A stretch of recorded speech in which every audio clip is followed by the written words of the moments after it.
fera parce qu'il est le Dieu qui opère des miracles. Et comme j'ai dit ce matin, quand Dieu désire ou décide de faire quelque chose de merveilleux dans ta vie, vous savez généralement par quoi il commence? Il commence par une difficulté. Alléluia. Quelque chose de merveilleux. Il commence généralement par une difficulté. N'est-ce pas, Lisa? Une difficulté.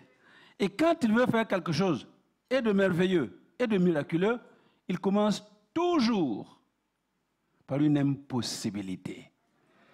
Quand les hommes disent que c'est impossible, le Dieu des miracles, alléluia, le Dieu de toute possibilité, il se lève et il accomplit le miracle. Et nous pouvons lui rendre toute la gloire. Et ce midi, c'est ce que je voudrais vous laisser comme pensée de la part de Dieu. Que le Dieu de l'impossible se lève cet après-midi pour remplir dans ta vie le miracle. Que le Dieu de l'impossible se lève cet après-midi pour rendre ce qui était impossible pour les hommes. La chose devient possible. Que tout ce qui était réputé situation pliée, que Dieu se lève dans ton combat. Alléluia. Est-ce qu'il y a quelqu'un qui croit que le Dieu vivant est là pour se lever dans son combat? Alors tu reçois la victoire. Tu reçois la victoire cet après-midi. Reçois la victoire parce que le Dieu de l'impossible se lève dans ta vie. Alléluia. Le Dieu de l'impossible se lève aujourd'hui et il se glorifie dans ta vie. Alléluia. Ne vous asseyez pas. On va parler 10 minutes et puis vous restez debout avec moi. Luc 5, verset 4 à 7 ou 8. Luc 5, verset 4 à 8. Rapidement, on va prier, on va prêcher ensemble. Alléluia. Le Dieu de l'impossible, de toute possibilité. Alors, il y a le pasteur Kofi qui a fini son culte à Virton et qui devait témoigner, mais voilà, comme vous savez, il n'a pas encore témoigné, mais il va témoigner. Alléluia. Parce que c'est, messieurs, action de grâce, 365 jours sur 365. Alléluia. Est-ce que vous êtes là avec moi? Lisez avec moi. Alors, je vous rappelle le contexte. Jésus arrive au bord de la mer, il veut prêcher. Et la foule est énorme et il n'y a pas moyen de prêcher pour que tout le monde entende. Qu'est-ce qu'il fait? Il trouve une barque au bord de la mer, occupée par des pêcheurs qui avaient travaillé toute la nuit et qui n'avaient rien pris. Et ils étaient en train de laver leur filet, de s'apprêter à rentrer chez eux. Et Jésus monte dans cette barque. Et cette barque appartenait à Pierre. Et il monte, il demande à Pierre de s'avancer pour qu'il puisse prêcher. Et il a parlé à la foule. Et quand il a fini de parler, voilà, maintenant on lit ensemble. Lorsqu'il eut cessé de parler, il dit à Simon, avance en pleine eau. Dis à quelqu'un, dis-lui. Aujourd'hui, avance en pleine eau. Alléluia. Avance en pleine eau. Non seulement il dit, avance en pleine eau. Il y a trop de gens qui sont encore au bord du fleuve. Beaucoup de gens sont au bord du fleuve. Tu as peur de te jeter à l'eau. Aujourd'hui, il faut que cette peur-là soit enterrée. Alléluia. N'aie pas peur de te jeter à l'eau. Quand la mer, le Jourdain devait s'ouvrir pour laisser passer le peuple d'Israël parce qu'il devait aller prendre Jéricho. La Bible dit que le Jourdain était en crue et il n'y avait pas moyen de traverser. Dieu a dit au sacrificateur qui portait l'arche de l'Éternel, vous, avancez. Mettez vos pieds dans l'eau. Et quand vous aurez les pieds dans l'eau, vous verrez le miracle que je vais accomplir. Il y a quelqu'un cet après-midi. Et Dieu me dit de te dire, il est temps que tu mettes les pieds dans l'eau. Alléluia. Il est temps que tu mettes les pieds dans l'eau. Arrête d'avoir peur. Alléluia. Il dit, avancez en pleine eau et jetez vos filets. Avancer en pleine eau, ce n'est pas pour aller se plaindre. Ce n'est pas pour aller se dire, mais ce n'est pas possible. On ne peut rien avoir ici. Mais avancez en pleine eau et jetez vos filets. Il y a cette pensée que Dieu me dit de vous partager. Écoutez, il y a un temps où Dieu vous donne la manne. Un temps où vous n'avez pas besoin de jeter les filets.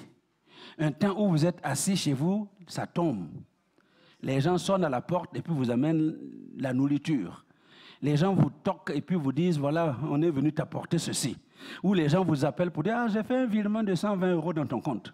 Il y a un temps pour la manne. Dis à ton voisin, il y a un temps pour la manne. Il y a un temps pour la manne. Mais la manne ne dure pas toujours. La manne ne dure pas tout le temps.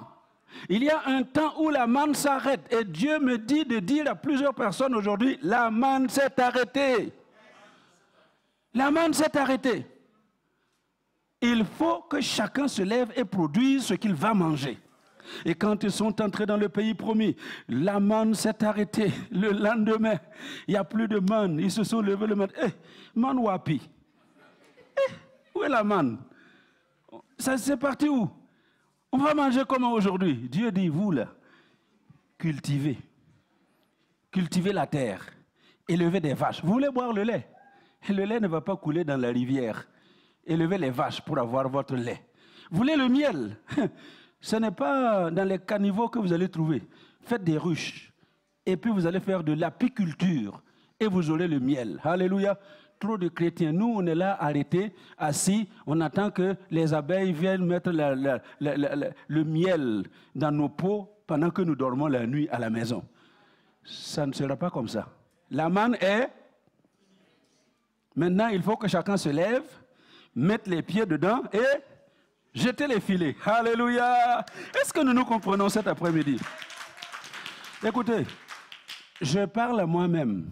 Je parle à moi-même. Parce que le pasteur que je suis, nous avons eu beaucoup de manne dans notre vie. Maman Déborah peut le témoigner, de la manne. Les gens ont été gentils avec nous. Hein? La manne. Il n'y a pas d'argent, quelqu'un vient et puis donne une belle enveloppe, il y a 500 € dedans. Ah, merci Seigneur pour la manne.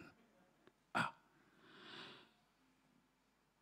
Pendant longtemps, des voitures difficiles, et puis quelqu'un vient dire, Adama, merci beaucoup, je suis content de ce que tu fais, prends une voiture.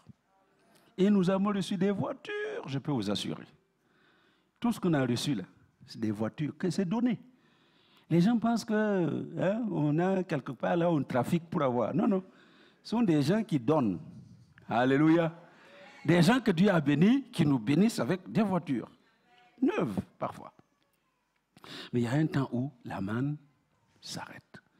Et c'est ce que Dieu m'a fait comprendre. Maintenant, la manne est arrêtée. Tu veux une voiture? Il faut que tu ailles toi-même te l'acheter. Ah, comment ça? Est-ce que vous m'entendez? Comment ça? On ne va pas encore me donner? Si, on t'en donnera. Mais la manne est arrêtée. Tu veux le travail? Non, ne reste pas assis dans ta maison attendant qu'on vienne t'apporter le travail à la maison. Sors, cherche, et tu auras le travail. Donc c'est pourquoi il me dit de dire à quelqu'un aujourd'hui, le temps où on ne fait plus rien et les choses nous arrivent est terminé. Il faut que tu te lèves, que tu te disciplines à faire quelque chose et Dieu va te bénir. Alléluia. Et voilà la suite. Donc Jésus leur dit, avancez, jetez les filets. Et voici la réponse de Pierre. Verset 5, nous lisons ensemble.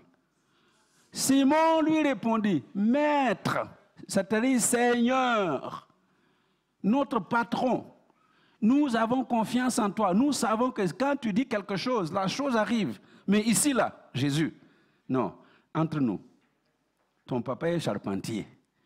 Tu sais comment faire les chaises, les tables, les lits. Mais quand même, l'histoire de la pêche, là, laisse-nous. Nous, mon père est pêcheur. Mon grand-père était pêcheur. Mon arrière-grand-père était pêcheur. Nous, on est pêcheurs de père en fils. Donc la mer, on connaît. Le poisson, on connaît. Et toi, tu viens nous dire... Il dit, Maître, nous avons travaillé toute la nuit. Continue avec moi. Sans rien prendre. Écoutez, voilà ce que je vais vous laisser cet après-midi. Là où tes connaissances humaines, là où tes efforts humains ont échoué, Jésus peut encore opérer le miracle. Là où tes connaissances humaines, là où tes efforts humains ont échoué, Jésus vient opérer le miracle. Et c'est ça qu'il a voulu faire comprendre aux disciples. Vous connaissez des choses, la pêche vous connaissez, la mer vous connaissez tout ce dont nous parlons. Mais il y a une chose, c'est que moi, le créateur de la mer, le créateur du poisson, je sais où se trouve le poisson dans l'eau. Alléluia. Et Pierre a compris ça. Demande à ton voisin, est-ce que tu comprends la parole de Dieu aujourd'hui? Est-ce que tu comprends la parole aujourd'hui? Pierre comprend. Et Pierre qui a compris dit, Seigneur, en effet, nous sommes les professionnels de la pêche. Nous sommes les professionnels de la mer. De père en fils, c'est ce que nous avons fait. Et nous savons que toi, tu n'es pas pécheur. Mais sur ta parole, sur ta parole, je jetterai le filet. Alléluia. Non, j'aime Pierre, parce que Jésus a parlé à tout le monde. Il dit, avancez. Donc c'est tout le monde qui doit avancer. Il dit, jetez vos filets. Et Pierre dit, peut-être que Matthieu ne fera pas ça. Peut-être que Jean, mon frère, il ne va pas faire. Peut-être que Jacques, non, peut-être qu'ils ne vont pas faire. Mais moi, en tout cas moi, Jésus, moi je jetterai le filet. Et c'est là que je voudrais que quelqu'un comprenne cet après-midi. Jésus a parlé, la parole de Dieu est sortie. Peut-être que tout le monde ne fera pas ce que Dieu dit aujourd'hui, mais je voudrais un homme qui va se lever pour dire, Seigneur, moi, je jetterai le filet. Alléluia. Ah, il dit, en tout cas moi, je jetterai le filet. Et vous savez ce qu'il a fait? Il a jeté le filet. La suite, l'ayant jeté, ils prirent. Écoutez, ce n'est plus Pierre seul. Non, Dieu est bon. Vous voyez, le plus souvent, vous voyez même dans l'église là, ce n'est pas tout le monde qui court quand il y a quelque chose que Jésus veut faire, que Dieu veut faire. Ce n'est pas tout le monde qui accourt tout de suite.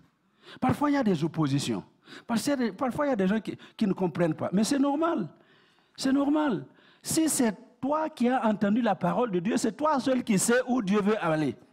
Donc, toi qui as entendu la parole de Dieu, qui sais où Dieu veut aller avec nous, tu veux que tout le monde suive comme ça. Ça arrive donc que tout le monde n'ait pas la vision, tout le monde ne comprenne pas. Et il y a des gens qui disent non, ce n'est pas possible. Des gens qui ne s'attachent pas à là où on part. Mais quand on y va, et puis le miracle arrive, vous savez ce qui se passe? Ça bénéficie à tout le monde. Alléluia. L'ayant jeté, ils prirent une grande quantité de poissons. Hey, faites-moi ça. Ils prirent une grande quantité de poissons. Ce n'est pas quelques poissons, une grande quantité de poissons. Et c'est ce qui va se passer dans ta vie. Tu vas prendre une grande quantité de poissons, grande quantité de miracles, grande quantité de la grâce de Dieu. Tu vas prendre en tout une grande quantité. Et c'est ce que Dieu me dit de vous dire cet après-midi. Alors, avancez en pleine eau. N'ayez pas peur. Jetez les filets. Et quand vous le rejetez, vous allez prendre une grande quantité de poissons. Alléluia. Au verset 7, et puis on termine là. Alors, ils firent signe à leurs compagnons. Est-ce que vous voyez? C'était d'abord Pierre. Lui, il prend l'engagement. Je jette les filets. Et il jette le filet. Jette les filets. Maintenant, tout le monde voit que, waouh, il y a beaucoup de poissons. Et tous les disciples, les apôtres qui étaient là ont bénéficié. Et ils voient qu'il y en a tellement qu'il faut appeler les autres. Alléluia. Donc je rêve de ce jour où nous serons tellement remplis ici que l'on va, on va appeler les autres, les compagnons des autres dénominations, les compagnons des autres églises, les compagnons de ceux qui veulent croire en Dieu, qui veulent faire développer des choses pour le Seigneur. Écoutez, vous vous imaginez le jour où nous allons nous retrouver dans notre complexe avec tout ce que nous avons prévu de mettre dedans? Qu'est-ce qui va nous empêcher d'appeler les gens qui veulent démarrer des églises et qui vont là, on dit non, il n'y a pas de place pour une église, qui vont là-bas, on dit non, il faut d'abord des autorisations, des permissions. Nous aurions déjà tout ça. Et on va laisser la porte ouverte à tous ceux qui veulent venir vivre une vie chrétienne réelle. Alléluia. Alors, ils appelèrent leurs compagnons qui étaient dans l'autre barque de venir les aider. Ils vinrent et ils remplirent leurs deux barques au point qu'elles enfonçaient. C'est ce que Dieu va faire dans la vie de quelqu'un. Soyez bénis aujourd'hui. Que la grâce de Dieu vous accompagne. Au nom de Jésus. Alléluia. Quand Dieu veut faire quelque chose de merveilleux, il commence généralement par une difficulté. Et s'il veut faire quelque chose de merveilleux et de miraculeux, il commence toujours par une impossibilité. L'impossible devient possible cet après-midi. Soyez bénis au nom de Jésus. Amen. Alléluia. Gloire à Dieu. Eh bien, écoutez, Dieu ne parle pas en vain. Et je voudrais juste prononcer un mot. Un mot. Pierre a dit à Jésus juste un mot. Sur ta parole, moi je jette le filet. Et je vais laisser une parole pour quelqu'un cet après-midi. Alléluia. Que l'impossible devienne possible dans ta vie. Au nom de Jésus. Aujourd'hui, que ce qui a été impossible jusqu'ici devienne possible. Qu'aujourd'hui, la porte qui était fermée, que tu as essayé d'ouvrir toi-même, et c'était impossible, que cette porte-là s'ouvre aujourd'hui. Qu'aujourd'hui, il y ait une grâce particulière de Dieu qui descende sur ta vie. Que le Saint-Esprit te localise et déverse sur toi la bénédiction avec abondance. En sorte que la barque dans laquelle tu te trouves se rompe parce que c'est rempli de bénédictions. Alléluia. Eh bien, soyez bénis. Allez avec cette grâce de Dieu pour vivre dans les miracles et dans les bénédictions de Dieu. Au nom de Jésus. Amen. Alléluia.